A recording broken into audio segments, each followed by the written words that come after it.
Chapter 2. Mr. Godfrey followed the announcement of his name, as Mr. Godfrey does everything else, exactly at the right time. He was not so close on the servant's heels as to startle us.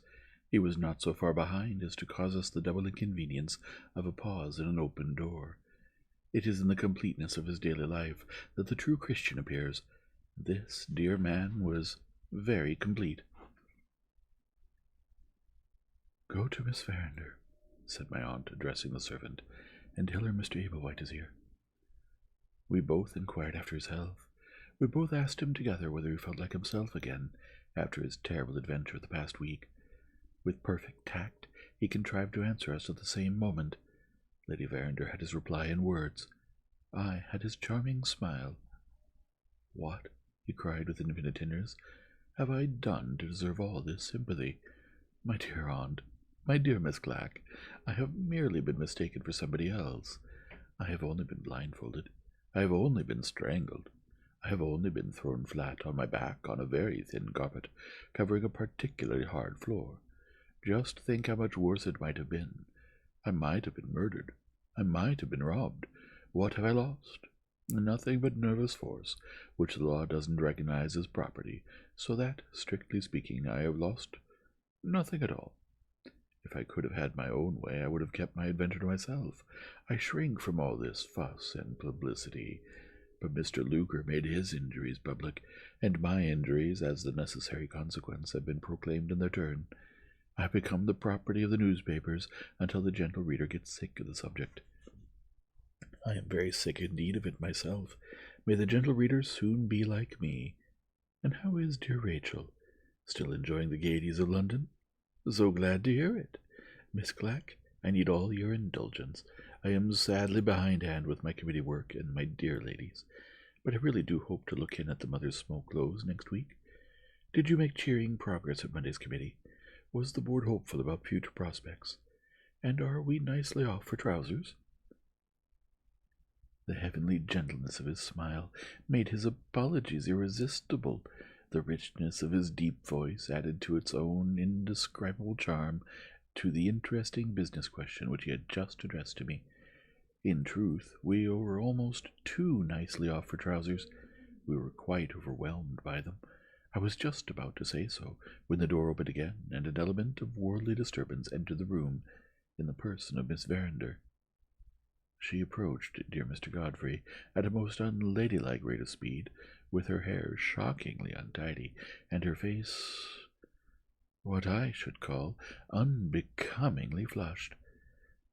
"I am charmed to see you, Godfrey," she said, addressing him, I grieve to add, in the offhand manner of one young man talking to another. "I wish you had brought Mr. Luker with you. You and he, as long as our present excitement lasts, are the two most interesting men in all London. It's morbid to say this. It's unhealthy. It's all that a well-regulated mind like Miss Clack's most instinctively shudders at. Never mind that. Tell me the whole of the Northumberland Street story directly. I know the newspapers have left some of it out." Even dear Mr. Godfrey partakes of the fallen nature which we all inherit from Adam. It is a very small share of our human legacy, but alas, he has it.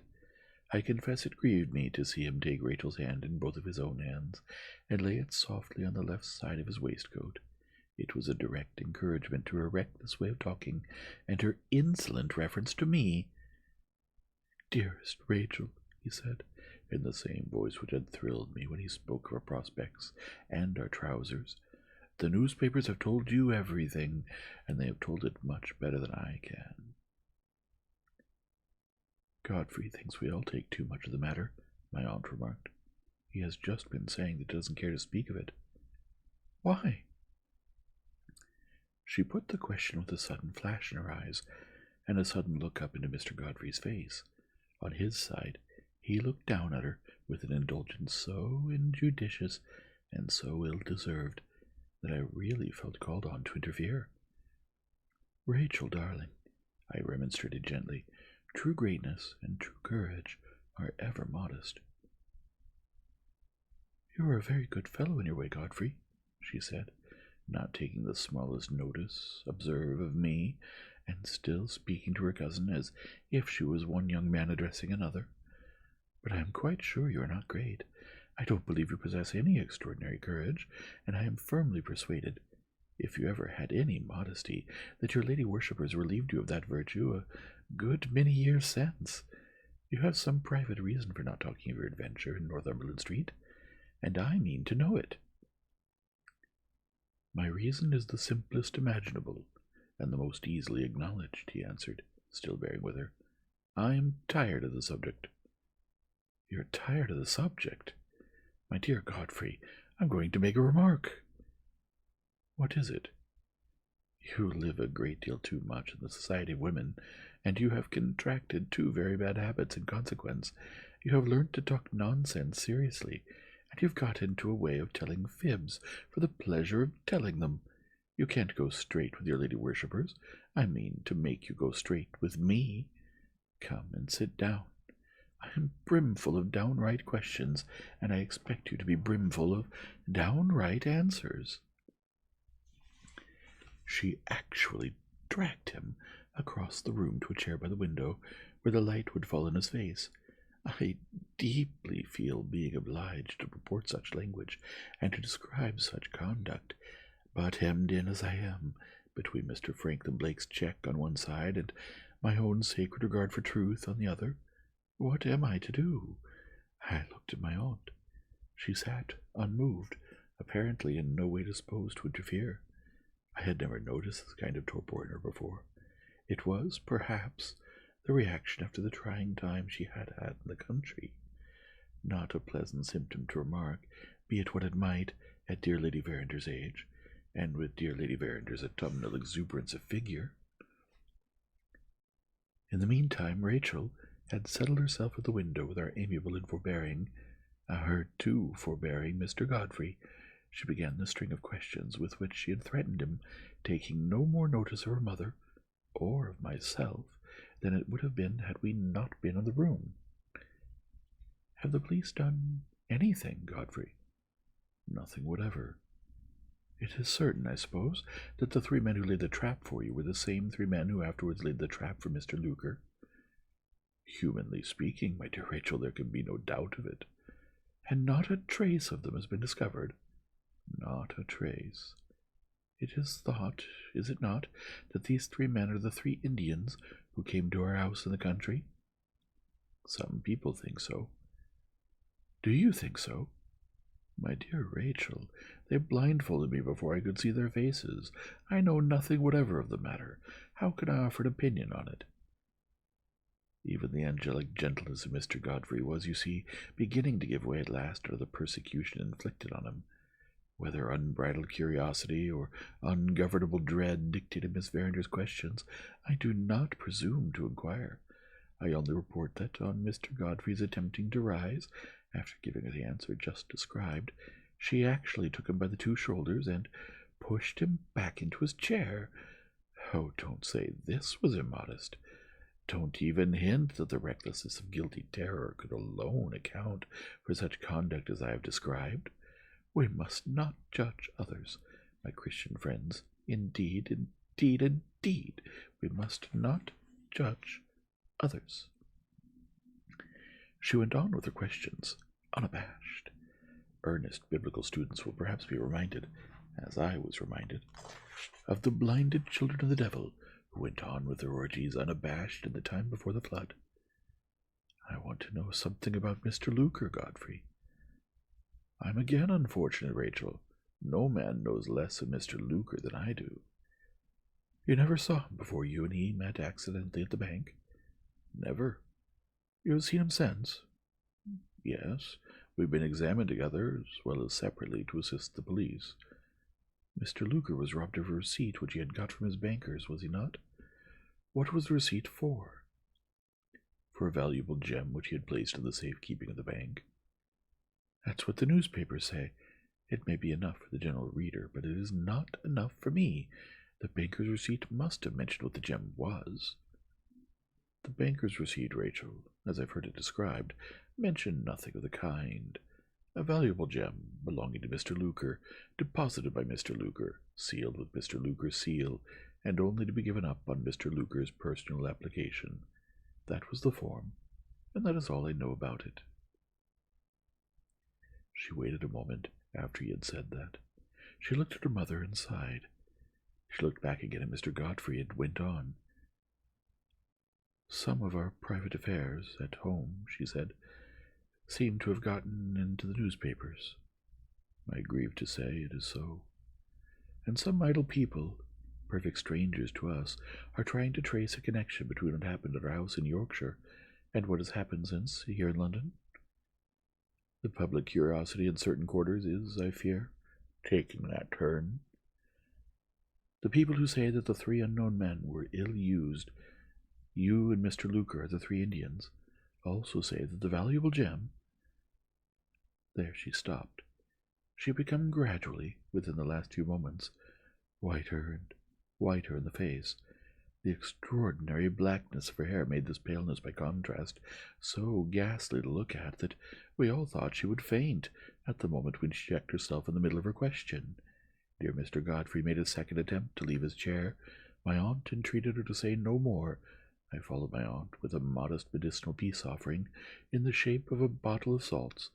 We none of us produced the slightest effect on her. "Godfrey, stay where you are. Mamma, there is not the least reason to be alarmed about me. Clack, you're dying to hear the end of it. I won't faint, especially to oblige you." Those were the exact words she used, taken down in my diary since the moment I got home. But oh, don't let us judge, my Christian friends. Don't let us judge. She turned once more to Mr. Godfrey, with an obstinacy dreadful to see. She went back again to the place where she had checked herself, and completed her question in these words. "I spoke to you a minute since about what people were saying in certain quarters. Tell me plainly, Godfrey, do they, any of them, say that Mr. Luker's valuable gem is the Moonstone?" As the name of the Indian diamond passed her lips, I saw a change come over my admirable friend. His complexion deepened. He lost the genial suavity of manner which is one of his greatest charms. A noble indignation inspired his reply. "They do say it," he answered. "There are people who don't hesitate to accuse Mr. Luker of telling a falsehood to serve some private interests of his own. He has over and over again solemnly declared that until this scandal assailed him, he had never even heard of the Moonstone, and these vile people reply, without a shadow of proof to justify them, he has his reasons for concealment. We decline to believe him on his oath. Shameful! Shameful!" Rachel looked at him very strangely. I can't well describe how, while he was speaking. When he had done, she said, "Considering that Mr. Luker is only a chance acquaintance of yours, you take up his cause, Godfrey, rather warmly." My gifted friend made her one of the most truly evangelical answers I ever heard in my life. "I hope, Rachel, I take up the cause of all oppressed people rather warmly," he said. The tone in which those words were spoken might have melted a stone, but, oh dear, what is the hardness of stone? Nothing compared to the hardness of the unregenerate human heart. She sneered. I blush to record it. She sneered at him to his face. "Keep your noble sentiments for your ladies' committees, Godfrey. I'm certain that the scandal which has assailed Mr. Luker has not spared you." Even my aunt's torpor was roused by those words. "My dear Rachel," she remonstrated, "you have really no right to say that." "I mean no harm, mamma. I mean good. Have a moment's patience with me, and you will see." She looked back at Mr. Godfrey with what appeared to be a sudden pity for him. She went the length, the very unladylike length, of taking him by the hand. "I am certain," she said, "that I have found out the true reason of your unwillingness to speak of this matter before my mother and before me. An unlucky accident is associated in people's minds with Mr. Luker. You have told me what scandal says of him. What does scandal say of you?" Even at the 11th hour, dear Mr. Godfrey, always ready to return good for evil, tried to spare her. "Don't ask me," he said. "It's better forgotten, Rachel. It is indeed." "I will hear it," she cried out fiercely at the top of her voice. "Tell her, Godfrey," entreated my aunt. "Nothing can do her such harm as your silence is doing now." Mr. Godfrey's fine eyes filled with tears. He cast one last appealing look at her, and then he spoke the fatal words. "If you will have it, Rachel, Scandal says that the Moonstone is in pledge to Mr. Luker, and that I am the man who has pawned it." She started to her feet with a scream. She looked backwards and forwards from Mr. Godfrey to my aunt, and from my aunt to Mr. Godfrey, in such a frantic manner that I really thought she had gone mad. "Don't speak to me! Don't touch me!" she exclaimed, shrinking back from all of us, I declare, like some hunted animal, into a corner of the room. "This is my fault. I must set it right. I have sacrificed myself. I had a right to do that if I liked, but to let an innocent man be ruined, to keep a secret which destroys his character for life. Oh, good God, it's too horrible. I can't bear it." My aunt half rose from her chair, and then suddenly sat down again. She called to me faintly, and pointed to a little phial in her work-box. "Quick," she whispered, "6 drops in water. Don't let Rachel see." Under other circumstances, I should have thought this strange. There was no time now to think. There was only time to give the medicine. Dear Mr. Godfrey unconsciously assisted me in concealing what I was about from Rachel by speaking composing words to her at the other end of the room. "Indeed, you exaggerate," I heard him say. "My reputation stands too high to be destroyed by a miserable passing scandal like this. It will be all forgotten in another week. Let us never speak of it again." She was perfectly inaccessible, even to such generosity as this. She went on from bad to worst. "I must and will stop it," she said. "Mamma, hear what I say. Miss Clack, hear what I say. I know the hand that took the Moonstone. I know." She laid a strong emphasis on the words. She stamped her foot in the rage that possessed her. "I know that Godfrey Ablewhite is innocent. Take me to the magistrate, Godfrey. Take me to the magistrate, and I will swear it." My aunt caught me by the hand and whispered, "Stand between us for a minute or two. Don't let Rachel see me." I noticed a bluish tinge in her face which alarmed me. She saw I was startled. "The drops will put me right in a minute or two," she said, and so closed her eyes and waited a little. While this was going on, I heard dear Mr. Godfrey still gently remonstrating. "You must not appear publicly in such a thing as this," he said. "Your reputation, dearest Rachel, is something too pure and too sacred to be trifled with." "My reputation?" she burst out laughing. "Why, I am accused, Godfrey, as well as you. The best detective officer in England declares that I have stolen my own diamond. Ask him what he thinks, and he will tell you that I have pledged the Moonstone to pay my private debts." She stopped, ran across the room, and fell on her knees at her mother's feet. "Oh, Mamma, Mamma, Mamma, I must be mad, mustn't I? Not to own the truth now." She was too vehement to notice her mother's condition. She was on her feet again, and back with Mr. Godfrey in an instant. "I won't let you. I won't let any innocent man be accused and disgraced through my fault. If you won't take me before the magistrate, draw out a declaration of your innocence on paper, and I will sign it. Do as I tell you, Godfrey, or I'll write it to the newspapers. I'll go out and cry it in the streets."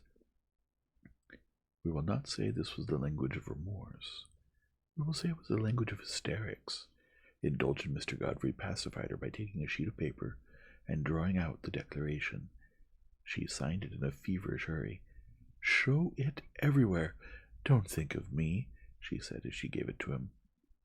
"I'm afraid, Godfrey, I have not done you justice hitherto in my thoughts. You are more unselfish. You are a better man than I believed you to be. Come here when you can, and I will try and repair the wrong I have done you." She gave him her hand. Alas for fallen nature! Alas for Mr. Godfrey! He not only forgot himself so far as to kiss her hand, he adopted a gentleness of tone in answering her, which, in such a case, was little better than a compromise with sin. "I will come, dearest," he said, "on condition that we don't speak of this hateful subject again." Never had I seen and heard our Christian hero to less advantage than on this occasion. Before another word could be said by anybody, a thundering knock at the street door startled us all. I looked through the window and saw the world of the flesh and the devil waiting before the house, as typified in a carriage and horses, a powdered footman, and 3 of the most audaciously dressed women I ever beheld in my life. Rachel started and composed herself. She crossed the room to her mother. "They have come to take me to the flower show," she said. "One word, Mamma, before I go. I have not distressed you, have I?" Is the bluntness of moral feeling which could ask such a question as that, after what had just happened, to be pitied or condemned? I like to lean towards mercy. Let us pity it. The drops had produced their effect. My poor aunt's complexion was like itself again. "No, no, my dear," she said. "Go with our friends, and enjoy yourself." Her daughter stooped and kissed her. I had left the window, and was near the door, when Rachel approached her to go out. Another change had come over her. She was in tears. I looked with interest at the momentary softening of that obdurate heart. I felt inclined to say a few earnest words. Alas, my well-meant sympathy only gave offense. "What do you mean by pitying me?" she asked in a bitter whisper as she passed to the door. "Don't you see how happy I am? I'm going to the flower show, Clack, and I've got the prettiest bonnet in London." She completed the hollow mockery of that address by blowing me a kiss, and so left the room. I wish I could describe in words the compassion I felt for this miserable and misguided girl, but I am almost as poorly provided with words as with money. Permit me to say, my heart bled for her.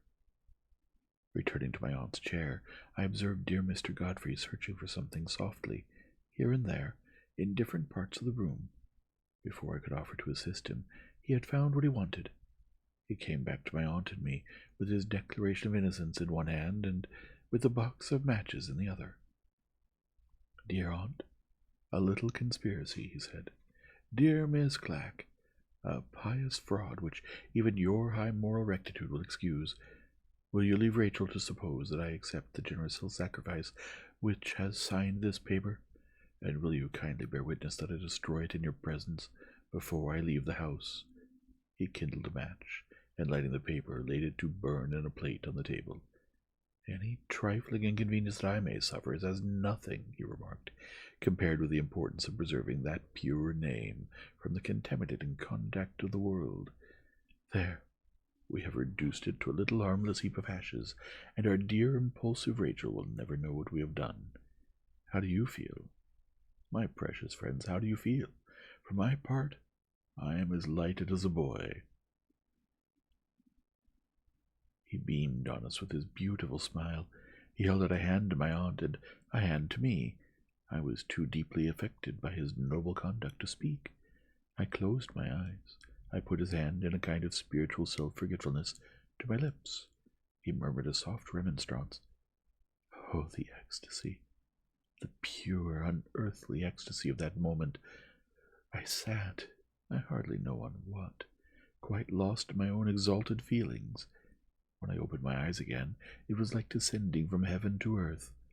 There was nobody but my aunt in the room. He had gone. I should like to stop here.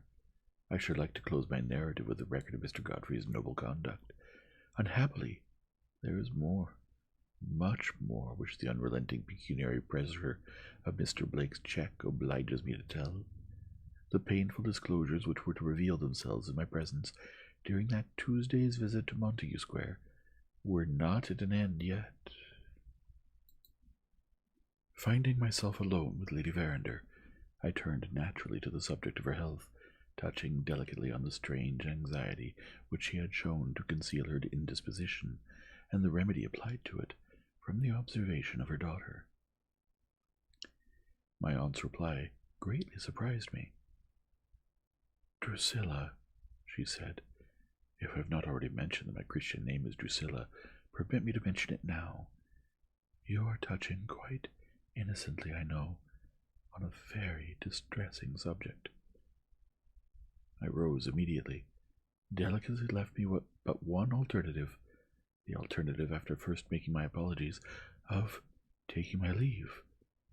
Lady Verinder stopped me and insisted on my sitting down again. "You have surprised a secret," she said, "which I had confided to my sister Mrs. Ablewhite, and to my lawyer Mr. Bruff, and to no one else. I can trust in their discretion, and I am sure, when I tell you the circumstances, I can trust in yours. Have you any pressing engagement, Drusilla? Or is your time your own this afternoon?" It is needless to say that my time was entirely at my aunt's disposal.